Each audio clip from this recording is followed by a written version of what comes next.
welcome back to Chosen Baseball Journey with former MLB slugger great Karim Garcia, the birthday boy. Happy birthday to Karim Thank Garcia. you, Yay. thank you, thank you. You are a trooper, buddy. You birthday it out and you came to join us and to talk baseball with the world. So we got to give you what you love, some baseball talk on your birthday. Absolutely. We're ready to go. Hey, remember, folks, October 29th, this when it was taped, send birthday wishes to Kareem always. So, Kareem, a couple topics today we got to cover. This is chapter 137. And one of the baseball lost a few weeks ago, one of its greats, one of your favorites, Fernando Valenzuela. Um, we've talked about Fernando in previous episodes, the marquee man on baseball, Fernando Mania running wild. You talked about it in the previous week. If Fernando isn't on the Dodgers doing what he did, you're probably not signing with the Dodgers back in your day. That is correct. Fernando meant a lot to a lot of Mexicans, all the Mexicans that we play baseball in the major leagues and around the world because every time that Fernando came to pitch back in the 1980, whoever was born in the mid 70s or, past the 80s, we remember Fernando. Fernando pitched for 17 years in the major leagues. He saved baseball. A lot of people forget about that, but they were coming from a strike back in 1980 when they had the strike. And the sensation back in 81 was Fernando Valenzuela, this 20-year-old kid coming from Mexico, Chihuahua, Mexico, to pitch for one of the biggest teams, there's in baseball, which are the Los Angeles Dodgers. At that time, not a lot of fans like the Dodgers because they used their stadium and they kicked all the people, most of them Latin people that live in Chavez Ravine. They took him out to build the stadium, and Fernando brought them together. And they start coming back, the Latin community, to watch the Dodgers because of Fernando. And his legacy continued back to the 1990 when he got traded or released by the Dodgers and went to San Diego and the other teams that he played, St. Louis and so on, Baltimore. Would you like a laugh for a second? Yeah. Being watching the Dodgers back in the day, there's Fernando Valenzuela, and then there's the guy with the hat and the radar gun. My Brito. He's the one that signed me. Yes, absolutely. What is with the guy with the hat and the radar gun? How did this guy do this? Back in the 80s, I guess, and part of the 90s, they didn't have all the technology. So they have a Mike Brito checking the velocity of each pitch from the pitchers. And he was always behind home plate with a Cuban hat. He was Cuban, of course, with a big cigar on his mouth and going with a gun like this all the time. And he became famous because of that.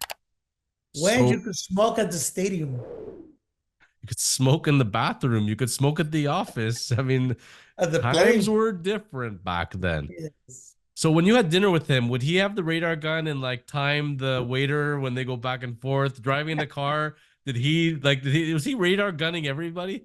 He slept with the gun all the time, just to make sure that he didn't miss anything.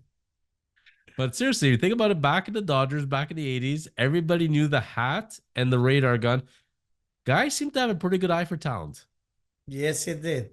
He signed a lot of Latin players, Dominicans, but a lot of us, a lot of the guys that came from Mexico, they played with the Dodgers. We signed over there because first because of Fernando, the second of all because my brother was a very respected scout. And if he was looking for you, it's because you had the talent and you probably had the chance to make it to the major leagues. Do you remember the first time you met Mr. Brito? Yes, it was probably back in the late 80s, beginning of the 90s. He started following some of the guys and myself, through the championships that we'll play in Mexico. And what was the first conversation you ever had with him? How much did I love baseball and if I wanted to be a Dodger. And That's your what he called and your it. responses to him? My response was, I would love to if he gives me a good contract. You're always the negotiator. Yeah. First time you remember meeting Fernando Valenzuela. Back in 1988 in my hometown in Obregon, Sonora. He came to in spring training. I want to say like in the spring of that year. I'm sorry, like in the February to play golf over there. My dad went to say hello to him because my dad was a former player, and Fernando told him that he knew exactly who my dad was, and he was a pleasure to meet him. So they played together golf. I just went along to watch him play golf. And Fernando, at the end of the round, he gave me a left-hander putter that says Dodgers that I still have to this point with me in my hometown in Mexico. That's pretty cool. But Fernando Valenzuela putter. Yes. And did you keep in touch with Fernando frequently through the years? When I had the opportunity to work for the TVs to do the World Series, especially when the Dodgers were there, I always went to the press box and I always say hello to Fernando. I always make sure that I say hi, see how he was doing. Just talk about golf in general because I mean the game itself, we see it every single day, especially for the World Series. And since he was, rooting for the Dodgers, and I didn't have any team to root for at that moment because I'm just working, I didn't want to touch the team issue. So all I did was just talk about golf and family. And did was he in your speed dial? Was he in your phone? Like, did you text with him? No, not a lot. Fernando was a very reserved guy, very quiet. I did spoke to him a few times. I never want to bother him. I had the phone number for his son and his family, but I never wanted to bother Fernando, because if he was close to where I was, I will invite him to eat or to play golf, and that's about it. Because I kind of thought about this, and I was a fan of his in the day, and it seems like he's a mystery man. Like he used to be a more portly guy. He had a little bit of weight on him. Then he had that drastic weight reduction. Nobody really talked about it. Nobody understood what was going on. Now that he's passing, it's a bit shrouded in mystery. What happened to him? Was he sick or not sick? And what caused it? And it seems like Fernando really guarded his privacy. Like he didn't like to share too much. And he was such a nice man, very, seemed like I always had a good reputation as far as with teammates and with the media. So, what is the secrecy with Fernando? Did the guy just simply like his privacy? He loved his privacy. He had a lot of people wanted to be friends with Fernando, but Fernando had only a few friends that he considered, close to him that he can talk all the time. He had a lot of people that follow him, but a lot of people that wanted something from him. And he knew the part who wanted something and who was really legit as a friend, that he just wanted to have a conversation besides baseball and other topics that he wanted to talk not about. Because when you met someone, they always want to talk about baseball. They don't want to talk about, hey, how's life, how life treats you nowadays, what do you do, or what's your hobby, how's your family. They're always, oh, when you were pitching with the Dodgers in the World Series in 1981, how do you feel when you were 3 outs? I mean, they want to know the whole thing. And Fernando probably was tired about that whole situation. Fernando was very lucky for something. He got to play in the non-social media age before smartphones, before everything. It was so much. Remember back in the day, Kareem, how much easier it was to have privacy, that you could actually go to the ballpark and not everybody's recording you. Not signing autographs, not everybody's recording you and doing selfies and everything else. It used to be a much more private world. He must have really loved it because I could see Fernando playing back in the day in the age of Instagram. That doesn't seem to be him very much. No, I don't think he would have liked it. I mean, back in the days, you could hide a little bit. You can do a lot of things and people wouldn't notice or wouldn't know where you were unless they had a phone, and phones were expensive. So not a lot of people had them. Nowadays, you just throw a garbage into the street and people is taking a picture of you. Oh, look, he's littering. He's walking the streets, jaywalking or whatever. I mean, it's difficult nowadays for the players. You gotta watch it. You gotta watch everything. You gotta watch who you're with, when you're with, and everybody's watching every second. It's enough that ring doorbells and everybody else, everybody can be watching, and you don't even realize it. So it's a different world. Fernando coming up and with his numbers, he was a surefire Hall of Famer. We all thought he was going to be, much the way we thought Dwight Gooden. But at the end of the day, there used to be this magical thing about 15 to 20 years playing Major League Baseball at a very consistent level. It's really, really hard. People got on Burt Blyleven that he wasn't the perennial Cy Young Award winner, but there's something about being a pitcher and pitching 20 years and winning 15 to 20 games every single year. Jack Morris, not so easy at the end of the day. And Fernando's a guy that we thought would come close, and arm troubles. You think about pitches and how many innings you used to pitch back in the day.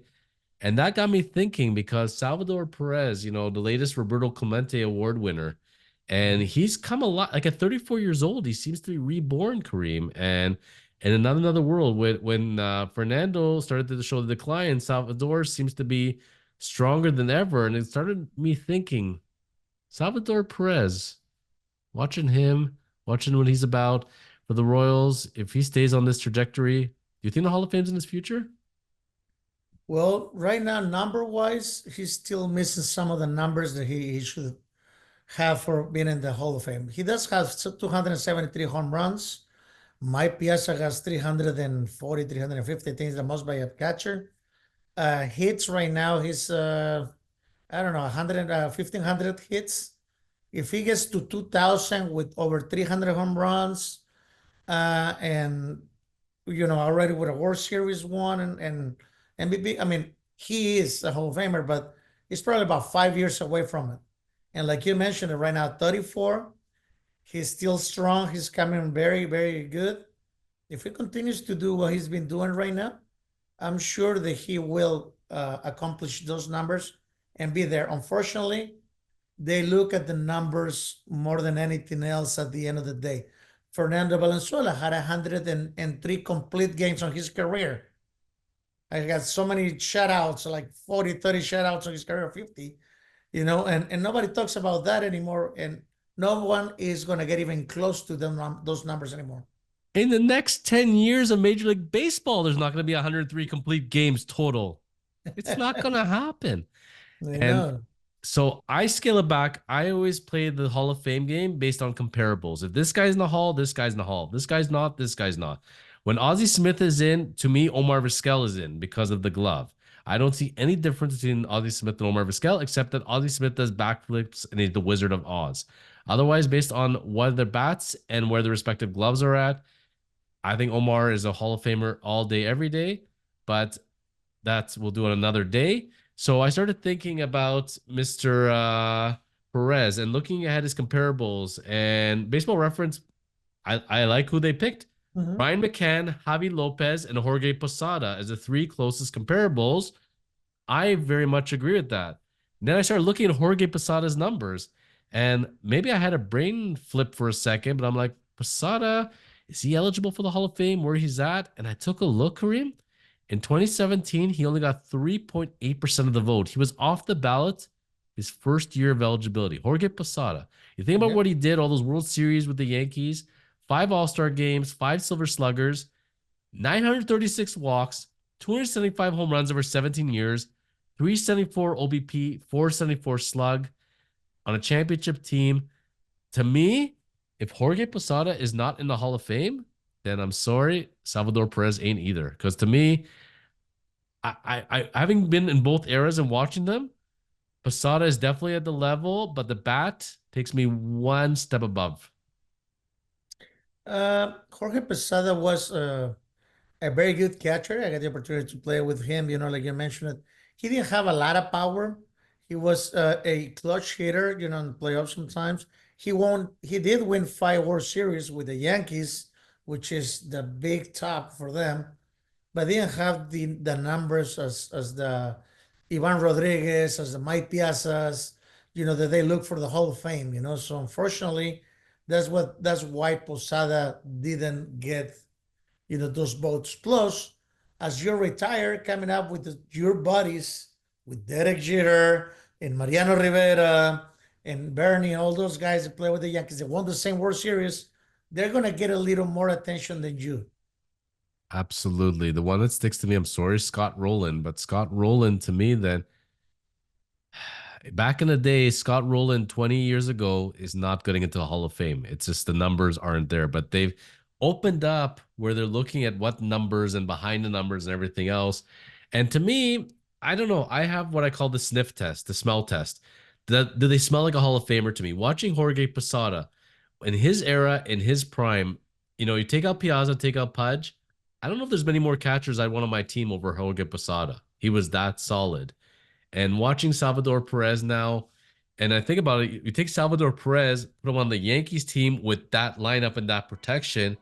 Perez's numbers are probably even better, but it's hard, man. It's hard also as a catcher.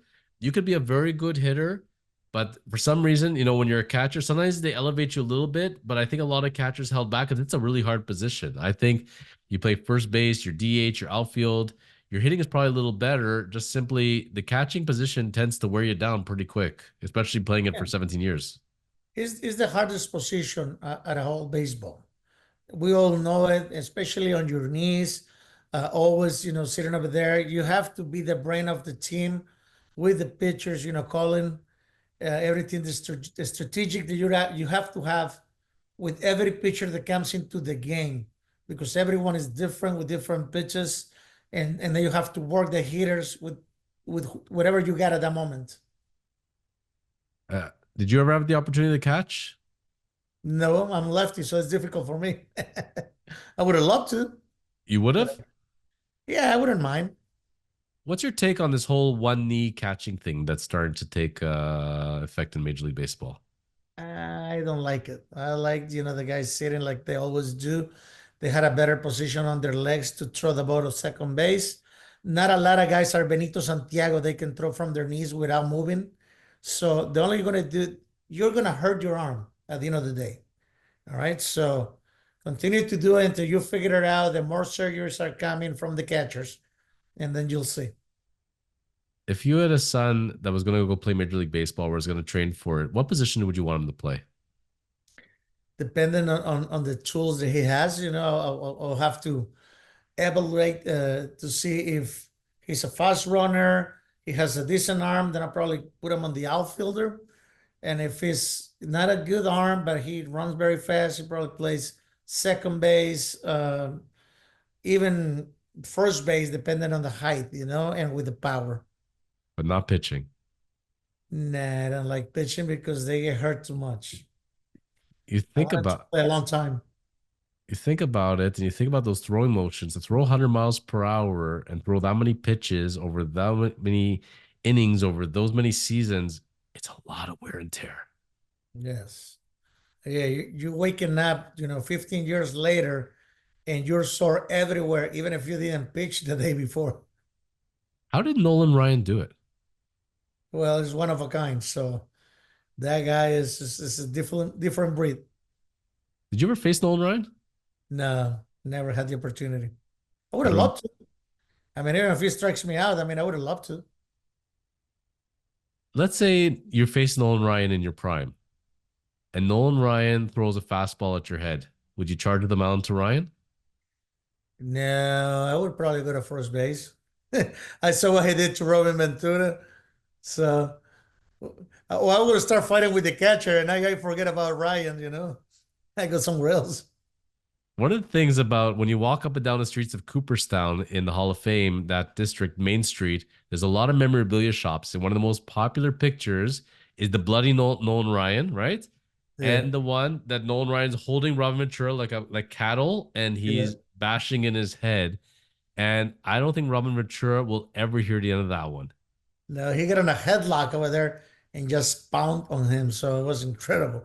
I can continue to watch the video, and I don't know why he even went. I mean, it's just crazy. I know Nolan Ryan has a mural of that picture up on his wall for sure. He had a painter do it. Absolutely. Do you think Ventura has a picture of that up or he's doing everything possible to forget it? He's probably doing everything possible to forget that situation. So if Ventura could go back in time, he wouldn't have charged the mound with Ryan. Probably not. It was different breeds of people back then. It's so amazing. Remember Todd Stottlemyre back in the day with the Blue Jays and Yeah. Mitch Webster came at him and he suplexed him like WWE Yeah. style. and a lot more things went. You don't see as many fights anymore. You don't see this fun stuff anymore. It's a different world in baseball, isn't it?